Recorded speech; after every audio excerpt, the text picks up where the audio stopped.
যেখানে থাকবে না বেইনসাফ, হানাহানি, সন্ত্রাস, খুন খারাপি, হাজারো আলেম ওলামা পীর মাশায়েখের রক্তের উপর ভেসে এসেছে অভ্যুত্থান পরবর্তী বাংলাদেশের এই অভ্যুত্থান।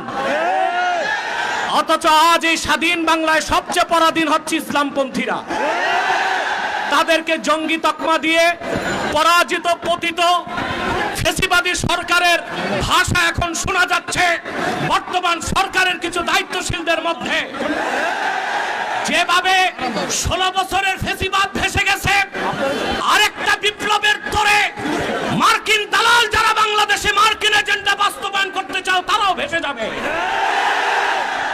প্রিয় ভাইরা, আপনারা দেখেছেন জাতিসংঘের বিতর্কিত মানবাধিকার কমিশন ঢাকায় কার্যক্রম শুরু করেছে। আমরা এটা চাই নাই পৃথিবীর 16টি যুদ্ধ বিধ্বস্ত রাষ্ট্রে জাতিসংঘ মানবাধিকার কমিশন কাজ করে। আমার প্রশ্ন, বাংলাদেশ কি যুদ্ধ বিধ্বস্ত না স্বাধীন বাংলাদেশ? তাহলে এখানে জাতিসংঘের মানবাধিকার কমিশন কেন? তাহলে বোঝা যাচ্ছে মার্কিন দালালরা বাংলাদেশকে যুদ্ধের দিকে ঠেলে দিচ্ছে। এক সাগর রক্তের বিনিময়ে হলেও 55,000 বর্গ মাইলের বাংলাদেশের কোন 1 ইঞ্চি জায়গায় মার্কিন আগ্রাসনকে প্রতিষ্ঠিত হতে দেওয়া হবে না, হবে না, হবে না। প্রয়োজনে সাইফুদ্দিন কুতুস, রুকনুদ্দিন বাইবার্স, শাহজালাল ইয়ামানির উত্তরসূরিরা আরেকবার দেশের স্বাধীনতা রক্ষায় সশস্ত্র বিপ্লবের ডাক দিতে বাধ্য হবে। আমি বলে থাকি জাতিসংঘ, United nation is nothing but A Christian club. জাতিসংঘ মুসলমানের পক্ষে কখনো কাজ করে না, অমুসলিমদের অধিকার রক্ষাই তাদের কাজ। গাজাতে বছরের পর বছর নিরীহ মুসলমানকে হত্যা করা হচ্ছে, সেখানে মানবাধিকার কমিশন কেন না? কাশ্মীরে মুসলমানদের হত্যা করা হচ্ছে, সেখানে মানবাধিকার কমিশন কেন না? চায়নার উইগুরে মুসলমানদের হত্যা করা হচ্ছে, সেখানে মানবাধিকার কমিশন কেন না? আমরা জানি মানবাধিকার কমিশন কেন। আল্লাহ ও তার আখিরি নবী নূর নবীজি মুহাম্মদ সাল্লাল্লাহু আলাইহি ওয়াসাল্লামের আরশচুম্বী সম্মান মর্যাদার বিরুদ্ধে যে কুলাঙ্গার শাতেম কাফেররা বক্তব্য দিবে, তাদের শাস্তির দাবি করলেই মানবাধিকার কমিশন তাদের পক্ষে ঢাল হয়ে দাঁড়াবে।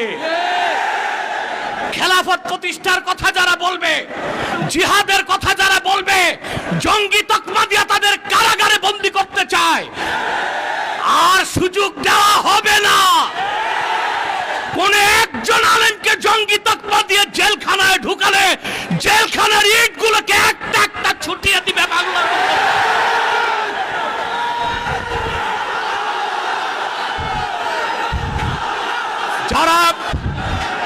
যারা শরিয়া রাষ্ট্র চায়, যারা জিহাদে বিশ্বাসী, তাদেরকেই পশ্চিমারা জঙ্গি বলে। আর যারা বুলেট নয় ব্যালটের পূজারি, ওইসব পীর আর মৌলবীদেরকে পশ্চিমারা মডারেট মুসলিম বলে। তারা মডারেট মুসলিম না, মুনাফেক মুসলিম। প্রিয় ভাইরা, জঙ্গি শব্দের উৎপত্তি কখন থেকে? টুইন টাওয়ার হামলার পর থেকে পশ্চিমারা প্র্যাকটিসিং মুসলিমদেরকে প্রশ্নবিদ্ধ করতে, জিহাদের বিরোধিতা করতে জঙ্গি শব্দ আমদানি করেছে। আর পশ্চিমাদের পা চাটা গোলাম প্রথম আলো কর্তৃপক্ষ এই জঙ্গি নাটকের পক্ষে তাদের বুদ্ধিভিত্তিক সহযোগিতা করেছে। সেজন্য আমি বলবো, মুজিবের 32 নাম্বার যদি ভাঙ্গা যায়, প্রথম আলোর অফিসকে মাটির সাথে ঘুরায় দিতে হবে। এটাই বাংলাদেশের আলেমদেরকে জঙ্গি তকমা দেবার ন্যারেটিভ তৈরি করে। জঙ্গি, আমি বলি জঙ্গি খারাপ না, জাং থেকে জঙ্গি। জাং মানে যুদ্ধ, আর জঙ্গি মানে যোদ্ধা। উত্তরা দিয়াবাড়িতে জঙ্গি বিমান ভূপাতিত হয়েছে, সেটা কি সন্ত্রাসী বিমান? না।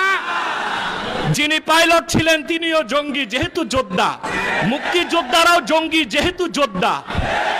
এই শব্দটার অপপ্রয়োগ বাংলাদেশে শুরু হয়েছে শুধু ইসলামী রাষ্ট্র যারা প্রতিষ্ঠা করতে চায়, জিহাদের পক্ষে যারা, তাদের কণ্ঠ রোধ করার জন্যে।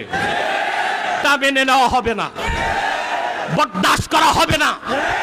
এই মহাসমাবেশ থেকে ডক্টর ইউনূসকে বলছি, কান পেতে শুনে রাখুন, আপনার হালুয়া রুটির ভাগ যারা খায় আপনাকে তারা বাঁচাতে পারবে না।